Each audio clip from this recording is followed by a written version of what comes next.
शवाल का चांद नजर आ गया। कल मुल्क भर में ईद उल फितर होगी। रुयत हिलाल कमेटी के चेयरमैन मौलाना अब्दुल खबीर आज़ाद ने खुशखबरी सुना दी।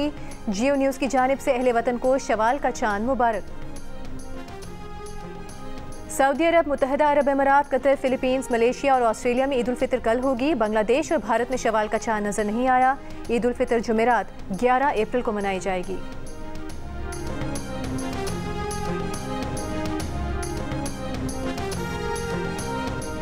वज़ीर आज़म शहबाज शरीफ की अमीर कतर, तुर्क सदर और ओमान के सुल्तान से टेलीफोनिक राबता। ईद की मुबारकबाद दी। इक़्तिसादी और तिजारती राबतों के फ़रोग़ और बाहमी दिलचस्पी के उमूर पर गुफ्तगू। वज़ीर आज़म शहबाज शरीफ ने तीनों रहनुमाओं को पाकिस्तान के दौरे की दावत भी दी।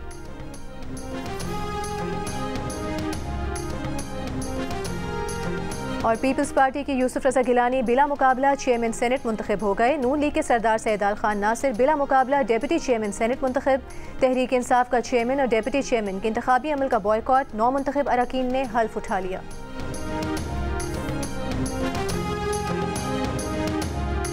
खैबर पख्तूनख्वा के मुशीर इत्तलाआत बैरिस्टर सैफ ने कहा है कि 5 करोड़ आबादी वाले सूबे को हक़ नुमाइंदगी से महरूम कर दिया गया। आज जमहूरियत की तारीख में एक और तारीख बाब का इजाफा हुआ। एक सूबे की नुमाइंदगी के बगैर ऐवान बाला की कानून साजी नामुकम्मल होगी। खैबर पख्तूनख्वा के साथ सौतेले भाई जैसे सलूक का सिलसिला जारी है। यूसुफ रज़ा गिलानी को आज आइन शिकनी का इदराक होता तो आप दीदा होने की बजाय शर्मिंदा होते।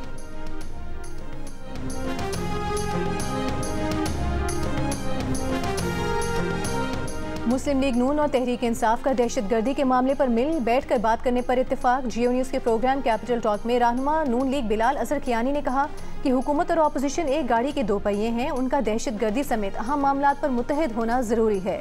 रहनुमा तहरीक इंसाफ सेनेटर डॉक्टर ज़रका तैमूर ने कहा कि नेशनल सिक्योरिटी के इशूज़ पर तमाम सियासी पार्टीज़ को इकट्ठे बैठ कर बात करने की ज़रूरत है।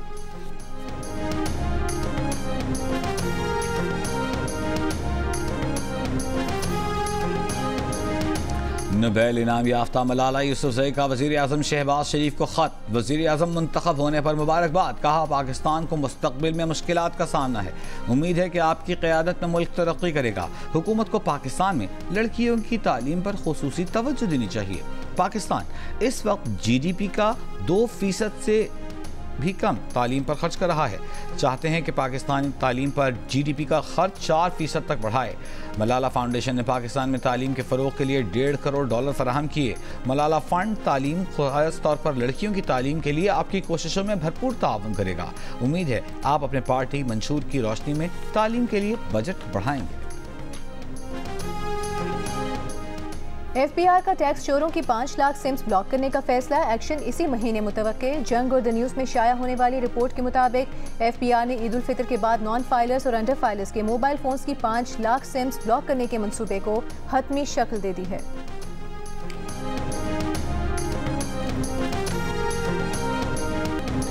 वज़ीर आज़म शहबाज शरीफ और वज़ीर आला पंजाब मरीम नवाज के लिए जद्दा से इस्लामाबाद की परवाज़ लाहौर की तरफ मोड़ दी गई। मुसाफिर परेशान। सरकारी वफ्द उतरने के बावजूद तैयारा घंटों लाहौर एयरपोर्ट पर खड़ा रहा। इससे कबल जद्दा एयरपोर्ट पर भी यह परवाज़ सरकारी वफ्द की ताख़ीर से आमद के बायस 2 घंटे लेट हुई। फ़्लाइट मजमूई तौर पर कई घंटों की ताख़ीर से इस्लामाबाद पहुँची, जहाँ कुछ लोगों ने पैसा बचाने के लिए कमर्शियल परवाज से सफ़र करने के वज़ीर आज़म के फैसले को सराहा। वहीं उनके फैसले से परेशान होने वाले मुसाफिर ने वीडियो बनाकर शेयर कर दी। कहा पता नहीं कब इस्लामाबाद पहुंचेंगे।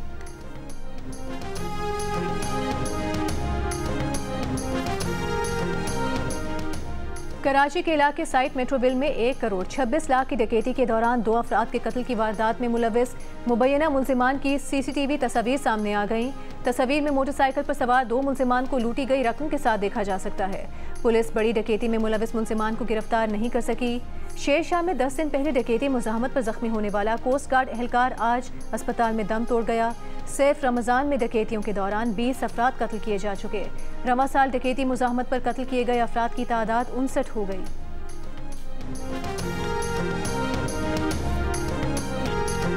कराची में स्ट्रीट क्रिमिनल अंदरून सिंध, बलूचिस्तान और मुल्क के दीगर इलाकों से आते हैं। AIG कराची का दावा।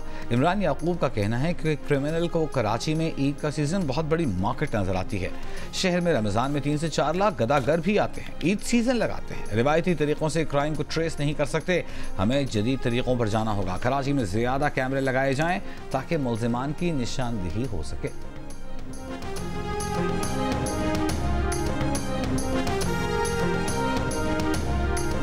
वज़ीर इत्तला सिंध शर्जील मेमन ने कहा है कि उम्मीद है कराची में स्ट्रीट क्राइम्स पर जल्द काबू पा लिया जाएगा। स्मार्ट सेफ सिटी से मुताल्लिक काम शुरू हो चुका है।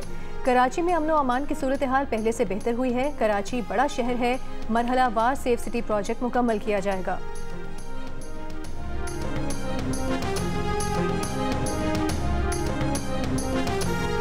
फैसलाबाद में मुबैना कार रेस के दौरान टक्कर से मोटरसाइकिल पर सवार मियां बीवी की हलाकत के इल्जाम में 2 अफराद गिरफ्तार।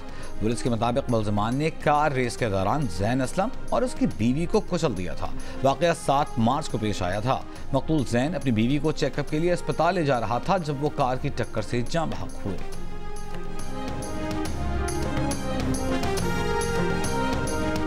इस्लामाबाद हाई कोर्ट बार की जस्टिस मोहसिन अख्तर कियानी के खिलाफ मिसकॉन्डक्ट रेफरेंस दायर किए जाने की शदीद मजम्मत।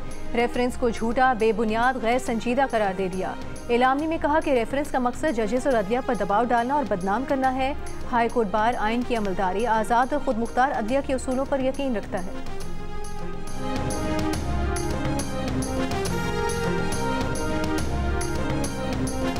बिजली के बिल्स में ओवर चार्जिंग की तहकीकात। FIA के तलब करने पर लेस्को के 7 सुपरिटेंडेंट इंजीनियर्स पेश नहीं हुए। ज़राए के मुताबिक FIA हुकाम से कहा गया है कि इंक्वायरी करनी है तो लेस्को हेड ऑफिस आ जाएं। लेस्को अफसरान अपने घरों को जा चुके, ईद के बाद वकला के जरिए जवाब देंगे। लेस्को हुकाम का मौक़िफ़ है कि ओवर बिलिंग की जाँच पड़ताल सिर्फ नेपरा कर सकता है, FIA ये मामला नहीं देख सकता।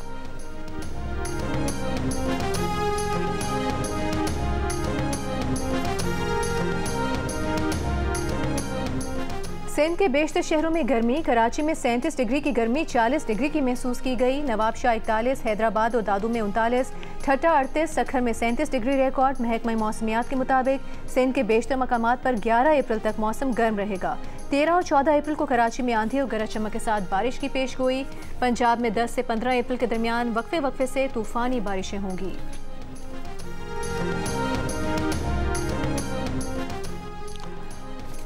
लाहौर में आज से सफाई ऑपरेशन का आगाज। सफाई ऑपरेशन ईद के दूसरे रोज तक जारी रहेगा। CEO का कहना है कि चांद रात पर 149 बड़ी कमर्शियल मार्केटें कचरे से पाक की जाएंगी। 250 कब्रिस्तानों की सफाई चांद रात से कबल मुकम्मल की जाएगी। मसाजिद, ईदगाहों, कब्रिस्तान के रास्तों के गिर्द पानी के छिड़काव किए जाएंगे। 56% पाकिस्तानी रमज़ान में वज़न कम करने में कामयाब। कहा रोज़ों की वजह से वज़न में कमी आई, अलबत्ता 7% की वज़न में इजाफे की शिकायत। कहा रोज़ों के बावजूद वज़न बढ़ गया। गैलप पाकिस्तान ने नया सर्वे जारी कर दिया। सर्वे में 35% पाकिस्तानियों ने वज़न में किसी किस्म का कोई फ़र्क न आने का बताया। गैलप पाकिस्तान के मुताबिक वज़न कम होने का सबसे ज़्यादा 30 से 50 साल की उम्र के अफराद ने कहा, जिनकी शरह 58% नजर आई, जबकि वज़न बढ़ने की सबसे ज़्यादा शिकायत 30 साल की उम्र के 10% नौजवानों ने की।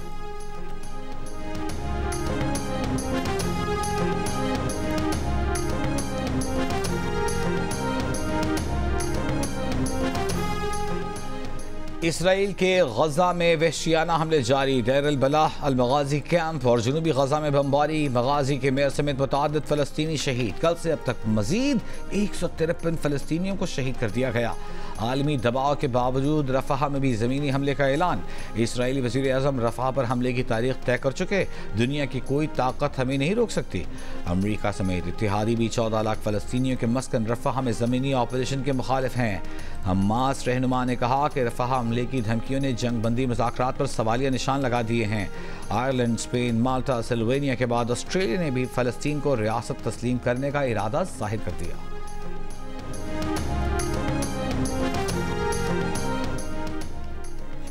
गजा पर इसराइली हमलों के 6 माह बाद तुर्की ने इसराइल को लोहे, सीमेंट, मार्बल, ग्रेनाइट समेत 54 अशिया की बरामद रोक दी। इसराइल की सीमेंट, स्टील और मार्बल की 50% ज़रूरत तुर्की से पूरी होती है।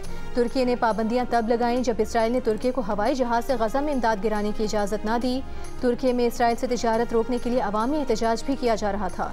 पाबंदियों के जवाब में इसराइल ने कहा कि इसराइल अब तुर्की से वो अशिया भी दरामद नहीं करेगा जिन पर तुर्की ने पाबंदी नहीं लगाई। इसराइल ने अमेरिका को तुर्की की बरामदात रुकवाने की लॉबिंग शुरू करने का ऐलान भी किया। 2022 में तुर्की ने इसराइल को $7 अरब की, जबकि 2023 में $6.25 अरब की बरामदात की थी।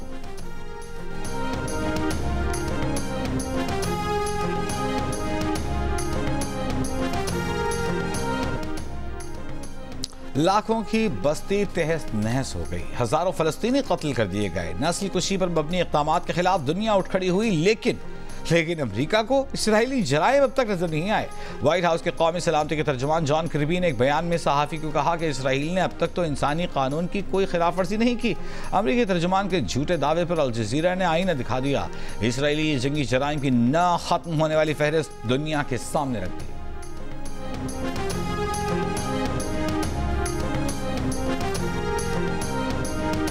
तो जितने भी लोग हैं, कैप्टन ऑब्वियसली कैप्टन भी है बीच में, गैरी क्रस्टन हमारा चीफ सेलेक्टर है, हेड कोच है, तो ये सारे मिल के एक टीम बनाएंगे। गैरी क्रिस्टन पाकिस्तान टीम के हेड कोच हैं। सिलेक्शन कमीशन के रुकन मोहम्मद यूसुफ ने गैर इरादी तौर पर बता दिया, अभी क्रिकेट बोर्ड ने हेड कोच का ऐलान करना है, लेकिन मोहम्मद यूसुफ ने कह दिया कि गैरी क्रिस्टन हेड कोच हैं और उन्हीं से टीम सिलेक्शन में मुशावरत भी हुई है।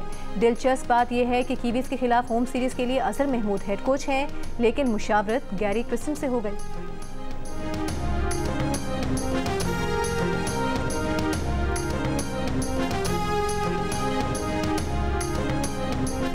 वेस्ट इंडियन वुमेन्स के खिलाफ होम सीरीज के लिए 16 रुकनी पाकिस्तानी वुमेन्स क्रिकेट टीम का ऐलान कर दिया गया। निदा डार क़यादत करेंगी।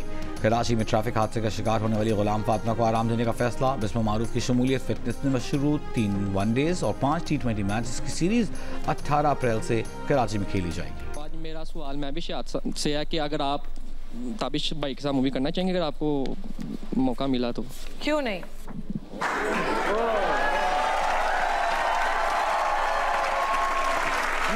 एक सेकेंड भाई, जरा यार एक सेकेंड बेटा, मेरी डेट्स चेक करो। मिलिए ईद के पहले दिन अदाकारा महविश हयात और अदाकार अली रहमान से प्रोग्राम हंसना मना है में रात 11 बजे सिर्फ जियो न्यूज़ पर। जानिए महविश हयात ने ताबिश हाशमी के साथ फिल्म करने पर क्या शर्त रखी, मेज़बान ताबिश हाशमी को कितनी ईदी मिली।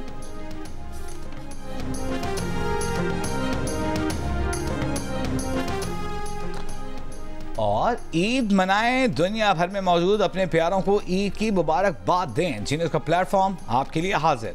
मुबारकबाद का पैगाम लिखकर 0317 248 4686 पर सेंड करें, हम दुनिया को दिखाएंगे।